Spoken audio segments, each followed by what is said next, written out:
तत्कालीन क्षेत्राधिकारी बाबूपुरवा कानपुर नगर तथा अन्य 5 पुलिस कर्मियों के विरुद्ध अभिसूचित विशेषाधिकार हनन एवं सदन की अवमानना के लिए दोषी कर्मियों को कारावास का दंड प्रदान करने का प्रकरण जो माननीय सदन के संज्ञान में है पर दंड का निर्धारण करने हेतु माननीय सदन को माननीय न्यायालय के रूप में परिवर्तित कर दिया जाए। ये मैं आपके उससे प्रस्ताव करता हूं। एक बात मैं आपके समक्ष और मान्यवर कर दूं, इस पे प्रश्न कर लें, फिर आप रख लीजिए।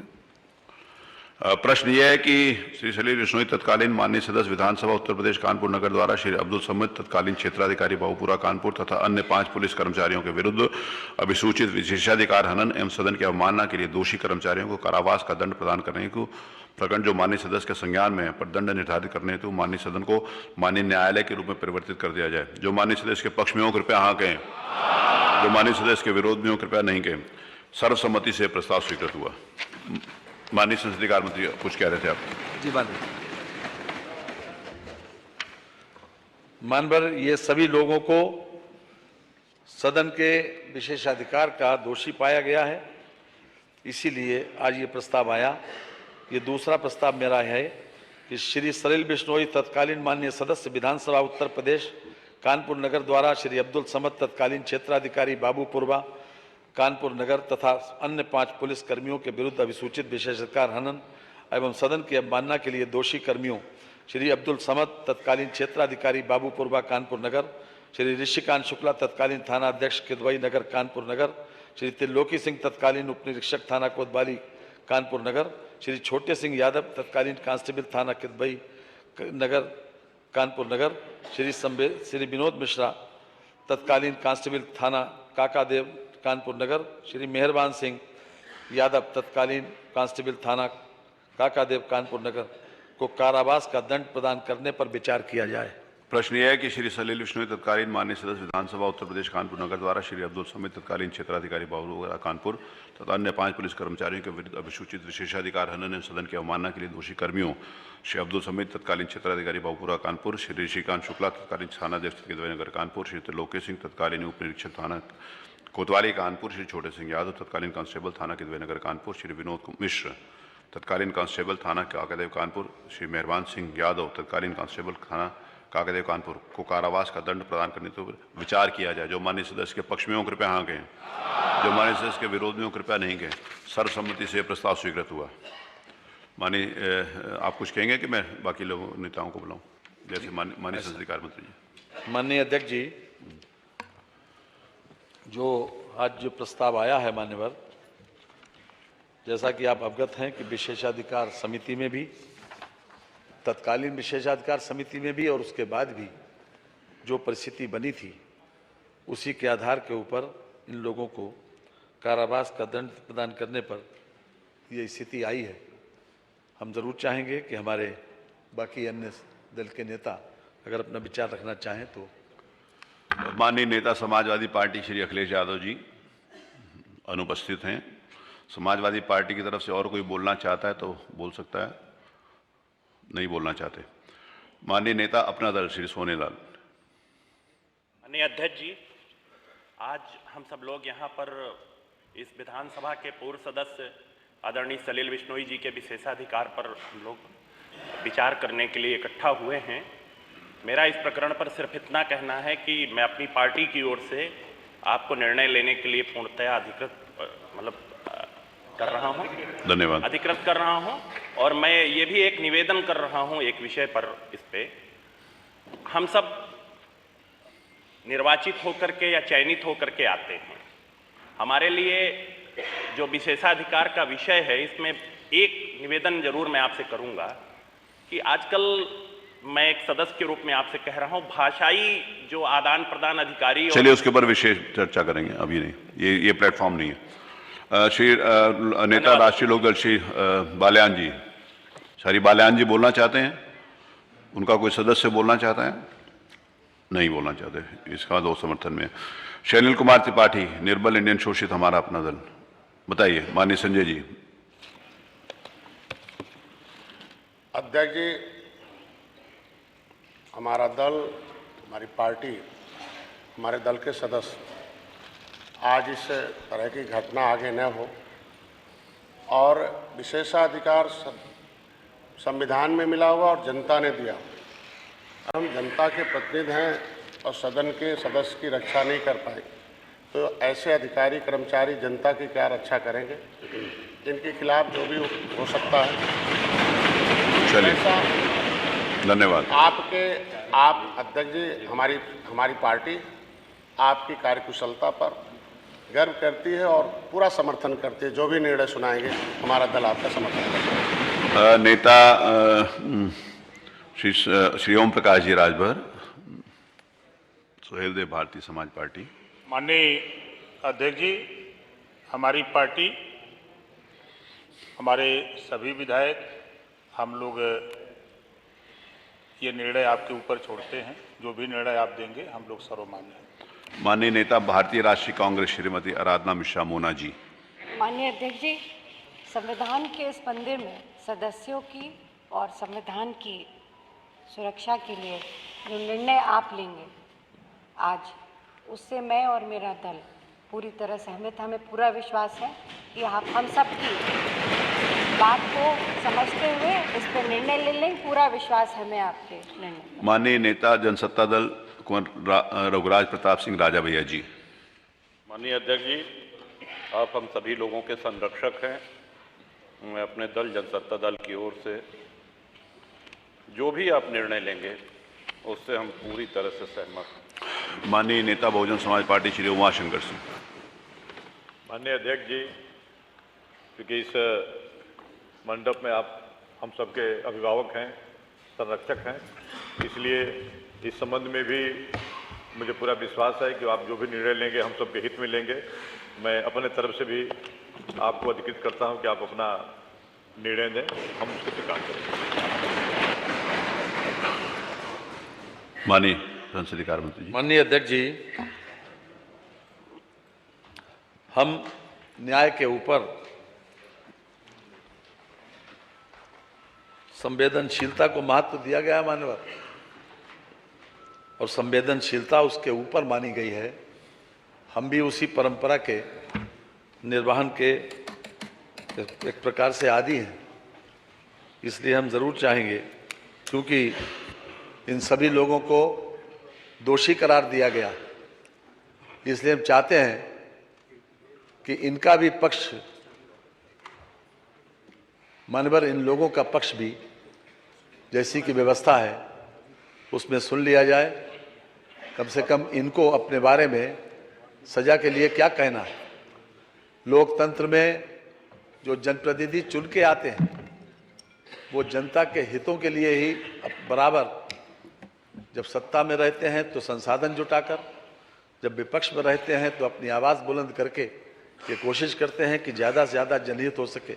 और जनहित के किसी काम के लिए जब कोई शांतिपूर्ण तरीके से किसी प्रकार से अपना ज्ञापन, अपना प्रतिवेदन देने जिलाधिकारी के वहाँ जा रहे हैं, तो जिस प्रकार का व्यवहार किया गया माननीय, वो अपने आप में अशोभनीय भी है, निंदनीय भी है और सजा योग भी है। इसलिए माननीय, आपने यहाँ पर ये व्यवस्था की है कि सभी पूरी विधानसभा आज कोर्ट में परिवर्तित हुई, लेकिन किसी भी निर्णय से पहले, हम किसी भी प्रस्ताव से पहले ये जानना चाहेंगे कि आपका पक्ष क्या है। आपको भी कन्विक्शन के के अंतराल पर कन्विक्शन के मामले में कि कितना दंड इनके लिए हो, इनको भी मान लिया, सुन लिया जाए कि क्या स्थिति है। मैं सुन लेता हूँ।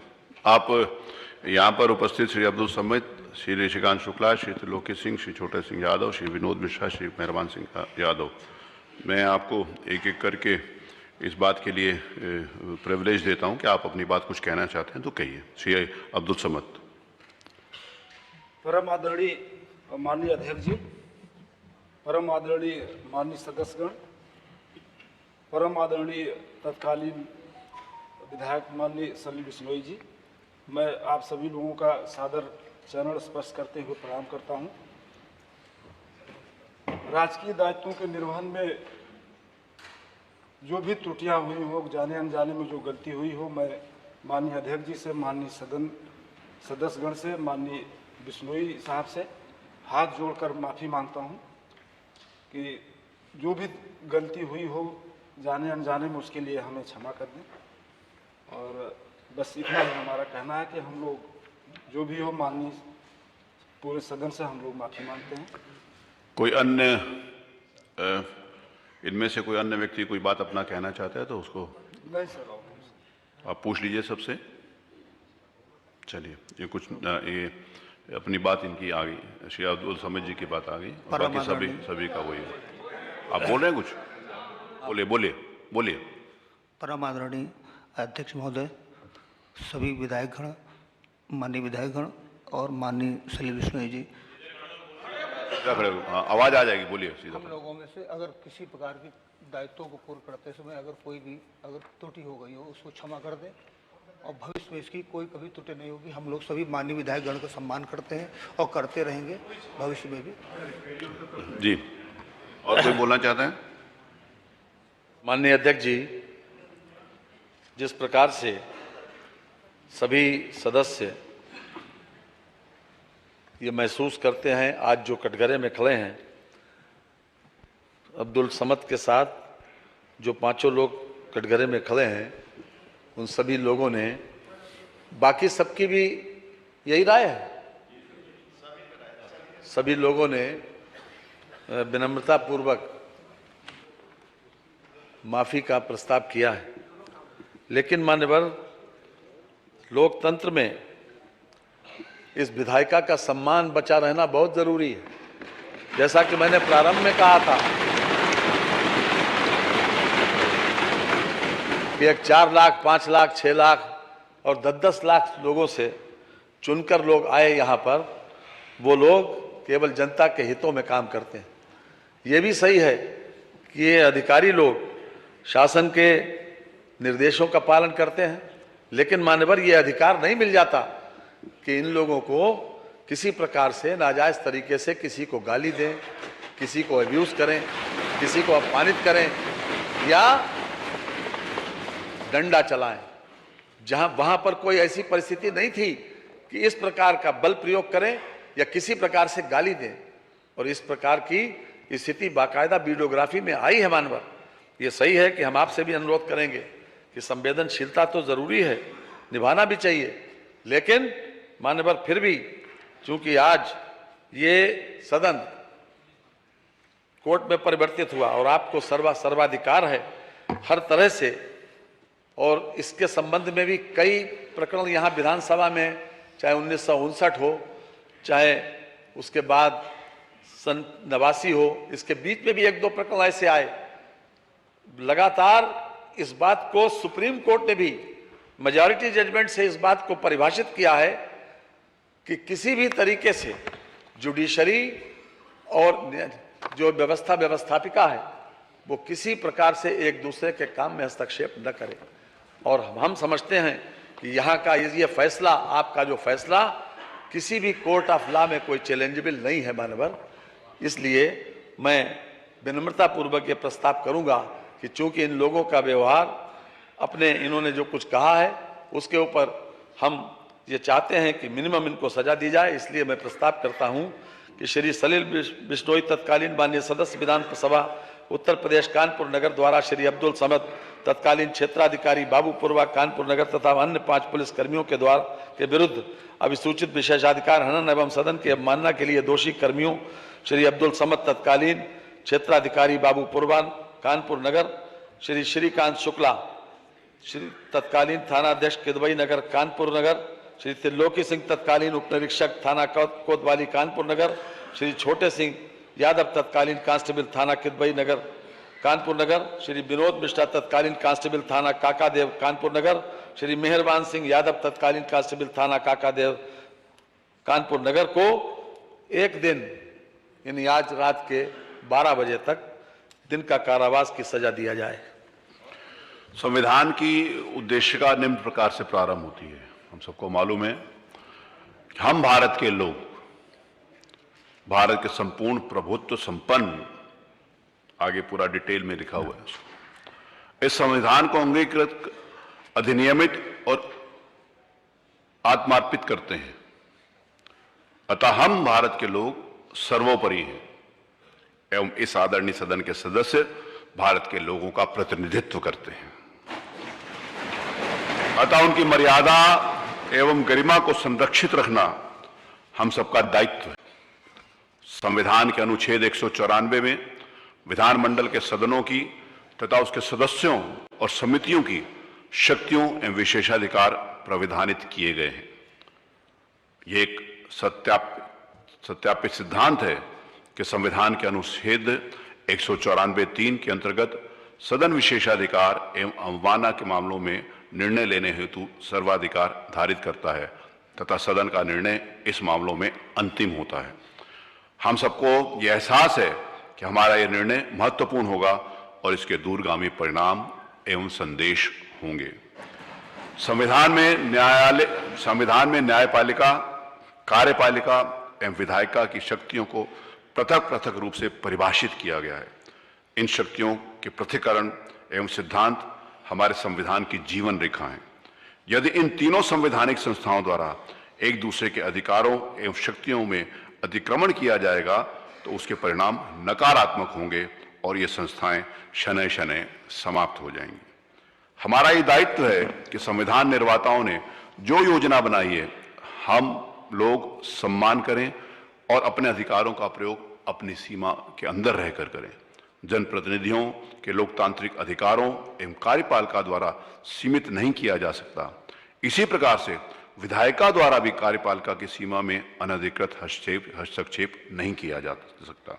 विधायिका तथा न्यायपालिका के परस्पर संबंध में अपने दायरे में रहने चाहिए। विशेषाधिकार एवं सदस्यों की अवमानना की जो शक्ति सदन को प्रदत्त की गई है वह इसी उद्देश्य से प्रदान की गई है कि सदन अपनी कार्रवाई सम्मान पूर्वक एवं मर्यादित ढंग से कर सके एवं सदन के सदस्य अपने अधिकारों का शांतिपूर्वक प्रयोग कर सकें।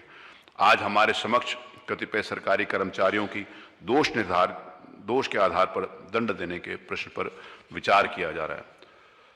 सदनों और सदस्यों के विशेषाधिकार तथा अवमानना के प्रावधानों को अधिनियमित नहीं किया गया क्योंकि उनका प्रयोग परिस्थितियों एवं विभिन्न मामलों के अनुसार किया जाने का मंतव्य है। कई बार इस पर चर्चा की गई। विशेषाधिकार एवं अवमानना के बिंदुओं को अधिनियमित कर दिया जाए, परंतु इस संबंध में अभी तक कोई मतैक्य नहीं हो पाया। सदन के सभी माननीय सदस्य जनता के प्रतिनिधित्व हैं एवं संविधान की उद्देशिका में यह स्पष्ट रूप से प्रावधानित है कि संविधान के अंतर्गत हम भारत के लोग सर्वोपरि हैं। यदि जनता उसके प्रतिनिधियों के विरुद्ध लोकतांत्रिक अधिनियमों के प्रयोग में कोई बाधा आती है तो उसको रोकने के लिए विशेषाधिकार एवं अवमानना की शक्तियां प्रदत्त की गई हैं, अन्यथा यह संस्था महत्वहीन हो जाएगी। उपरोक्त वर्णित संवैधानिक योजना के अंतर्गत वर्तमान प्रकरण में भी इस आदरणीय सदन को आज विचार करने के लिए मजबूर होना पड़ा। संसदीय कार्य मंत्री द्वारा प्रस्तुत किए गए तथ्यों से यह स्पष्ट है कि यह प्रकरण चिंतनीय है और इस प्रकरण में आदरणीय सदस्यों के विरुद्ध जिस प्रकार का बर्ताव दोषी अधिकारियों एवं कर्मचारियों द्वारा किया गया है वो उनके अधिकारों से परे है था एवं संविधान अनुशासन के विपरीत था। दोषी अधिकारियों के आचरण के कारण ही विशेषाधिकार समिति द्वारा ये संस्तुति की गई कि उनको दंड दिया जाए। विशेषाधिकार एवं सदन के सदस्यों की अवमानना की शक्तियां विशिष्ट एवं वृहद हैं। हम इस बात को पूरी तरीके से भिज्ञ हैं कि इन शक्तियों का प्रयोग सामान्यतः नहीं किया जाना चाहिए, परंतु यह हमारा दायित्व है कि विधायिका की मर्यादा को संरक्षित करने हेतु इन शक्तियों का आवश्यकता अनुसार प्रयोग किया जाए। विधायिका एवं कार्यपालिका के बीच ऐसा व्यवहार होना चाहिए जिससे इन संस्थाओं की गरिमा बनी रहे एवं परस्पर सम्मान बना रहे। इन शक्तियों का प्रयोग जनहित के उद्देश्य में ही किया जाना चाहिए। इस सदन के एक आदरणीय सदस्य के साथ जो आचरण उनके शांतिपूर्वक प्रतिवाद के सापेक्ष किया गया वो निंदनीय है एवं इस संबंध में निश्चित रूप से एक संदेश जाना चाहिए कि विधायिका एवं उनके सदस्यों को लोकतांत्रिक अधिकारों के प्रयोग में इस प्रकार का आचरण न किया जाए, अन्यथा ये संस्थाएं समाप्त हो जाएंगी और संसदीय लोकतंत्र भी खतरे में रहेगा। हम सबका ये दायित्व है कि आने वाली पीढ़ियों के लिए ये उदाहरण पेश हो एवं इस संवैधानिक संस्थाओं को संरक्षित एवं सुरक्षित रखने के उपाय करें। सरकारी नौकरियों में जो लोग कार्य करते हैं उन्हें भी इस बात का एहसास होना चाहिए कि उनके भी संवैधानिक दायित्व हैं जिनकी लक्ष्मण रेखा है और वो उसको पार नहीं कर सकते, अन्यथा सीमाओं का उल्लंघन होता रहेगा एवं विधायिका कमजोर होती रहेगी। हमको ये याद रखना चाहिए कि हमारे पूर्वजों ने त्याग एवं बलिदान करके स्वतंत्रता प्राप्त करी है एवं संसदीय लोकतंत्र की प्रणाली को अपनाया है। यदि इसी सदस्य के जनता के प्रतिनिधियों के लोकतांत्रिक अधिकारों का हनन किया जाता रहेगा तो ये संस्थाएं बहुत आगे नहीं चल पाएंगी एवं हमारी स्वतंत्रता का कोई अर्थ नहीं रह जाएगा। सदन एवं उसके सदस्यों को ये शक्तियां किसी के डराने धमकाने दंडित करने के उद्देश्य नहीं बनाई गई, परंतु इस कारणवश अस्तित्व में आई कि सदनों की गरिमा, मर्यादा एवं उनका संवैधानिक महत्व बना रहे एवं संसदीय लोकतंत्र सुदृढ़ हो। शासकीय अधिकारियों को संविधान के अनुच्छेद 311 में कतिपय संरक्षण प्रदान किया गया है, जिसके अंतर्गत यह प्रावधानित किया गया है कि किसी भी व्यक्ति को जो संघ या सिविल सेवा या अखिल भारतीय सेवा या राज्य की सिविल सेवा का सदस्य है, उसको सुनवाई का अवसर दिया जाना चाहिए एवं विधिवत जांच के उपरांत ही सेवा से हटाया जा सकता है अथवा पदच्युत किया जा सकता है। संविधान के अनुच्छेद 11 के खंड 2 में यह प्रावधानित है कि यदि सशक्त प्राधिकारी का यह समाधान हो जाए कि किसी कारण से ऐसी जांच कराया जाना युक्त रूप से साध्य नहीं है तो उसके बिना भी अधिकारी को सेवा से हटाया जा सकता है। इसके साथ ही संविधान के अनुच्छेद 194 के अंतर्गत विधानमंडलों, सदनों तथा उनके सदस्यों के विशेषाधिकार एवं अवमानना की शक्तियां प्रावधानित की गई हैं। संविधान के अनुच्छेद 194(3) के अंतर्गत यह स्पष्ट रूप से प्रावधानित किया गया है कि विधानमंडल के किसी सदन अथवा सदस्यों की समितियां की शक्तियां, विशेषाधिकार और अनुमतियां ऐसे होंगी जो वो विधानमंडल समय समय पर निश्चित करे। वर्णित परिस्थितियों से यह स्पष्ट है संविधान के विशेषाधिकार एवं अवमानना की शक्तियां वृहद हैं। मेरा ये समाधान है कि समाधान है तिक अनुच्छेद 194 एवं 311 में आपस में द्वंद्व नहीं है। अनुच्छेद 311(2) के अंतर्गत बिना जांच के किसी भी अधिकारी को सेवा में अवमुक्त किया जा सकता है तथा 194 के अंतर्गत जो शक्तियां विधानमंडल को प्रदत्त हैं उसके तहत सेवा संबंधित जो दंड उनको कारावास अथवा संबंधित दंड विधानमंडल द्वारा दिए जाते हैं उनको 311(2) के अंतर्गत माना जाएगा। इसके अतिरिक्त ये भी अवलोकनीय है कि विशेषाधिकार समिति द्वारा दोषी अधिकारियों को सुनवाई का पर्याप्त अवसर दिया जा चुका है, अतः ये नहीं कहा जा सकता इस मामले में नैसर्गिक न्याय के सिद्धांतों का अनुपालन नहीं किया गया। क्योंकि विशेषाधिकार समिति द्वारा वृहद जांच की जा चुकी है अतः अनुच्छेद 311 में निहित नैसर्गिक न्याय के सिद्धांतों का अनुपालन भी सुनिश्चित किया जा चुका है। अनुच्छेद 311, अनुच्छेद 194 तथा निर्वचन सामंजस्यपूर्ण नीति से किया जाएगा अतः शासकीय अधिकारियों के दायित्वों तथा सदन की विशेषाधिकार समिति व सदस्यों की अवमानना की शक्तियों के मध्य में कोई द्वंद्व नहीं है, वरन एक दूसरे का परस्पर सम्मान एवं उनकी सेवाओं का आदर किया जाना चाहिए। उत्तर प्रदेश विधानसभा की प्रक्रिया तथा कार्य संचालन नियमावली 1958 के अंतर्गत बनाए गए नियमों के अनुसार सदन द्वारा विशेषाधिकार हनन हेतु अथवा सदस्य की अवमानना हेतु निम्नलिखित दंड दिए जा सकते हैं। उत्तर प्रदेश विधानसभा की विशेषाधिकार समिति की आंतरिक कार्य प्रणाली नियमावली के परिशिष्ट 2 नियम 73 दंड 1 सदन अथवा विशेषाधिकार समिति की सिफारिश पर निम्नलिखित दंड दे सकते हैं। 1 भर्त्सना, दूसरा शस्त्री, तीसरा सदस्य का निलंबन, चौथा जुर्माना तथा सदस्य का निष्कासन तथा कारावास जिसकी अवधि सदन के प्रस्ताव पर निर्भर है परंतु सत्रावसान या विघटन के उपरांत आगे नहीं बढ़ा जा सकती, और अन्य कोई दंड जिससे सदन अनुच्छेद 194 के उपबंधों के अंतर्गत उचित समझे और ठीक समझे वो भी दंड दिया जा सकता है। उपयुक्त वर्णित प्रावधानों से यह स्पष्ट है कि प्रकरण में कारावास के दंड का भी प्रावधान है जिसकी अवधि अधिकतम सभी के विघटन तक हो सकती है। विशेषाधिकार के उल्लेख एवं अवमानना के संबंध में जो शक्ति प्रदत्त की गई है उसका उद्देश्य गंभीर दंड देने का नहीं वरन उन संवैधानिक संस्थाओं की मर्यादा एवं गरिमा का संरक्षण करना है।